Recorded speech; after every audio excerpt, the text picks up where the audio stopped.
Ladies and gentlemen, the Democratic Party, they are nervous now, very nervous. Now, Clyburn is claiming he was able to help Joe Biden win over the black youth voters in 2020. But this time around, he is noticing they're not listening to him at all. In fact, they're noticing a big number of black voters that are just not feeling Joe Biden anymore. Now, in one instance, he is concerned. In another, he tries to act like he's not. Trust me, they can't help but be concerned. So, Rep. Jim Clyburn was preaching to the choir in every sense. Clyburn was the guest speaker at a black church on Sunday, telling the audience that a certain candidate for high office deserves to lose. He didn't mention Donald Trump by name, but it was clear who he meant. The Democratic congressman from South Carolina rattled off a list of ways Trump has insulted black Americans over the years. Sitting in the pews were largely middle aged to older congregants, applauded the message. The trouble for Clyburn 83 is that people he most need to hear weren't the ones listening. He's talking about the youth. The next day, Clyburn cast an early vote for Joe Biden in South Carolina's Democratic primary. He held a news conference afterwards and laid out the stakes. Do you want this country to be led by someone who time and time again demonstrate misogynistic tendencies, racial attitudes? Well, hell, Joe Biden does that. I don't know what you're talking about, Clyburn. He says standing outside of the polling place on a blustery morning in Orangeburg. Is that what you want? So it's just fear mongering. And that seems to be the only thing the Democratic Party have these days. They got to come make you scared about the probability of having Trump as your president. It doesn't work. It doesn't work because Trump was already the president. We already know what that's like. So coming with that kind of talk is really ineffective. Without Clyburn, there might never have been a Biden presidency. In 2020, his endorsement revived Biden's flailing campaign. Clyburn cemented Biden's status as a favorite black voters and helping him win South Carolina primary and vaulting him to the party nomination. Now, polling shows that young black voters are peeling away from Biden in numbers, and it worries the Democratic officials. Clyburn, for his part, sounds indignant. So, just compare Biden's history to Trump's, he said. Trump has demeaned the black Americans for decades. Okay, well, so have Joe Biden. Joe Biden got that same track record. He adds while Biden has compiled a record, that of Lyndon Johnson's Great Society. Actually, no, he really don't even have a record like Lyndon Johnson. No, we don't. Biden don't have that kind of record. No, I don't agree with that. That's not a good comparison. Of young black voters who grown disenchanted with Biden, Clyburn said, I want them to stand in front of me and tell me they will support that Trump's record over Biden's record. They wouldn't be afraid to do that. But see, Clyburn, what he's failing to tell you, he is the one that's avoiding coming and talking to black voters. He's not talking to us like that. He doesn't come out here and meet with black voters. In fact, nobody from the Democratic Party, including Biden. See, Biden will go somewhere safe like a church. That's not where you're going to find a lot of the black youth. So he wants to be in front of the safe Negroes. And so does Clyburn. The Democrats, they're not really trying to address the black public like that. So anyway, he goes on. Well, it goes on.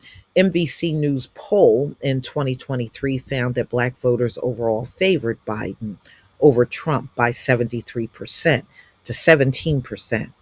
But when it came to voters under the age of 34, the margin the margin shrank. Among the slice of the black electorate, Biden's support fell to 60%. So he went from 73% to 60%. Trump rose from 17% to 28%. In 2020, Biden won 87% of black voters, including 89% of black voters under 29. 78% of those were 30 to 44. The slippage from Biden's base could prove disastrous in another tight election. In 2020, Biden's victory rested on fewer than 43,000 votes in just three states: Arizona, Georgia, and Wisconsin. Clyburn is giving speeches and interviews warning black voters of what it will mean if they forsake Biden and allow Trump to reclaim power. What's going to happen that didn't happen the first time that Trump was in office? Seriously, what's going to happen that didn't happen the first time? Ah, boy. He starts by reminding voters of Trump condemnation in the 1989. They're talking about what Clyburn is talking about is the Central Park Five. Yeah, but the Democratic Party and the CBC did not come out in a strong way against Donald Trump during those times, because I remember when Donald Trump did that. And yeah, he was wrong for doing that. And the bottom line is, I don't recall the Congressional Black Caucus coming out to counter Donald Trump on going after the Central Park Five. So I don't know why you're raising this issue when you know y'all didn't raise your voices on the behalf of the black community and not even for the Central Park Five. Then came Trump's role in the birther conspiracy that falsely questioned Barack Obama's US citizenship. Again, I did not see the CBC come out in a big way, even for Barack Obama back then. Then he said Trump falsely claimed that a black female poll voter in Georgia in 2020 was a hustler and a professional vote scammer. Yeah, and her and her mother won pretty big down there, especially against Rudy Giuliani. So, anyway, even when that happened, we didn't hear from the Congressional Black Caucus. When any of these incidents occur, y'all do what you do best: stay silent. I just hope that in 2024, we are not going to find ourselves as a country falling into what Germany fell into in 1942. So he's just fear mongering. Oh yeah, so America don't have to turn into anything. You know, America is already a violent place. It's been violent since its inception. So I don't think you need to use Germany as an example, and you're already in a very violent country. I'm just saying. So, anyway, Trump's campaign did not respond for comment about Clyburn's critique. So, you know, Clyburn is not going to gain any headway with this argument that he got. So he's hoping that this is going to rest on the ears of youth voters. All right. So, and he's not reaching them at all. He's not. He's not reaching them. And neither is Biden. Biden is not reaching the youth voter in this country, the black youth voter at all. So no president has produced a better record since Johnson enacted the civil rights and anti poverty programs in the 1960s. Yet, that's not necessarily how Gen Z and the youngest millennials see things. Many are hungry for candidates apart from the two geriatrics marching towards a face off in November. Yeah, a lot of people are not happy about this Biden Trump rematch.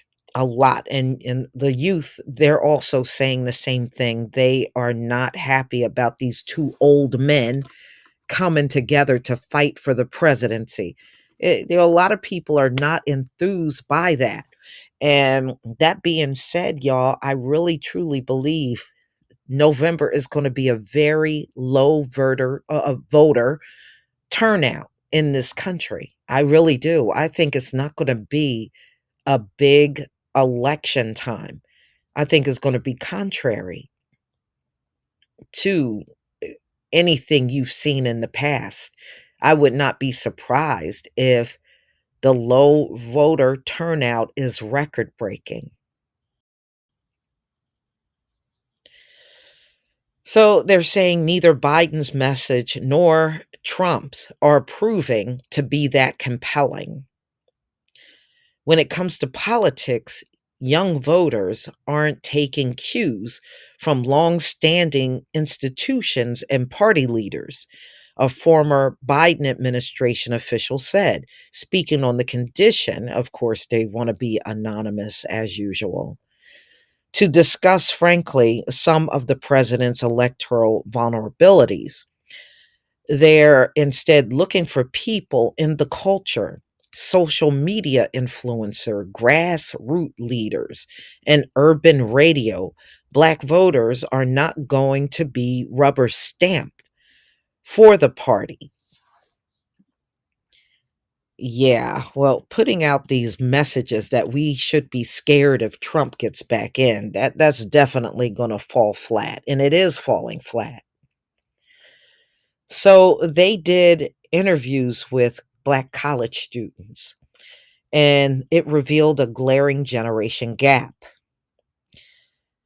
saying that it is important for students. They want relatable messages that resonate to things that are going on in their lives and what older officials believe ought to be important. Biden wants to talk about broadband. The students want to talk about civilian deaths. And they want to talk about, health issues as well. They want to talk about all of this inflation that is going on out here. So they're just saying there's a chorus of things that Biden is not touching on at all. Well, I mean, I can understand what these students are saying because he's not addressing any of our issues, reparations, a crime bill, doing something about qualified immunity. They're apparently ain't looking at anybody's issues. The college students are saying he's not addressing their issues and he's not addressing the issues that we're concerned about either. So, man, good luck, Joe Biden, because you and Clyburn, y'all seem to be very tone deaf. That's one thing that is coming out in this whole thing. And you walking up in these churches with a bunch of old people, that's not going to get you anywhere. As far as if you claim you want to win the black vote back over, how are you going to do it by going, you a geriatric man going in front of a bunch of geriatric black people, and you think that's going to give you some traction within the community? It won't. It won't.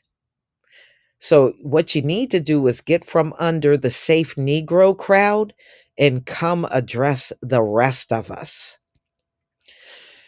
Until then, you and Clyburn will be lost in the sauce for real. Please leave your comment and subscribe. Don't forget to hit on the notification bell, and I'll see you on the next video.